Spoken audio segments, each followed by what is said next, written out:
আসুন আমি আপনাদের এখন ব্ল্যাক কুমারের বাচ্চা দেখাবো। আসুন দেখেন, এটার বাচ্চা ব্ল্যাক কুমার। এই তো ব্ল্যাক কুমার ভাই, এই দেখেন দুটা বাচ্চা, বেবি, সুন্দর সুন্দর কিউট বেবি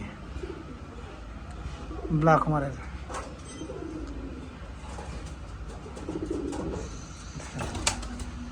সবাই তো করবেন, আমি যেন সফলভাবে মানে কবিতাগুলা লালিত পালিত করতে পারি। এই তো দেখেন দুইটা হয়েছে, আমি খুব খুশি। এই প্রথম মানে এই হয়েছে ব্ল্যাক কুমারের বাচ্চা।